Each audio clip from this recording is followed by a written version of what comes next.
kuya tinanggap mo sa Francis. Eto, tapatin mo ang aking pizza. Magtigil ka, Tiyong Kiko.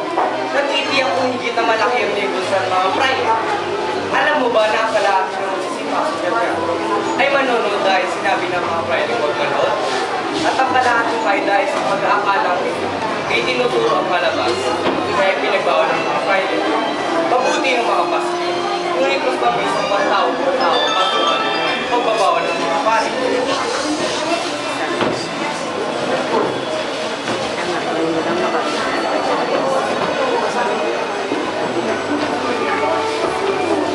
Tandaan mo, isang pagsabog ang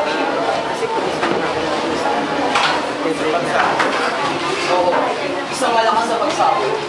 Sabihin mo sa mga kasama mo na huwag silang matatakot. Utos ka mo ito nakasakit. Oras na magawa ninyong pinag-umutos ko, tataas ang inyong mga ramo. Inuulit ko, tataas ang inyong mga ramo.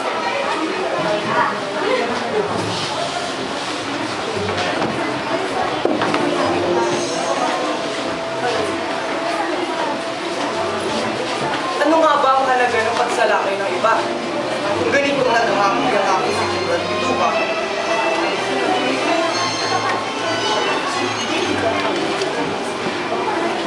Mga Friday, walang laban ng Kapitan General sa mga kura.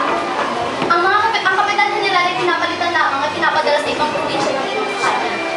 Samantalang mga kura, palaging nasa simbahan, pinaglilingkuran ng kanilang nagsasakupan. Tandaan mo, isang pagsabog ang buyan. Alang-alang sa simbahan, alang-alang sa ating bayan, alang-alang sa atin.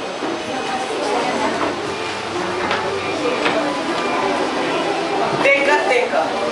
Kanina yung Kapitan General ang may utos. Ngayon naman ay ang mga kura ang binabanggit ng mga bugok. Sino nga ba ang pinapanigan ng mag-aalahas? Ang pangalan o simbahan? Kaawa-awa at damang-dama ng lipunan. Pero teka, ano nga ba ang pakialam kung sila man ang nagatawan, magbarilan, magpatayan,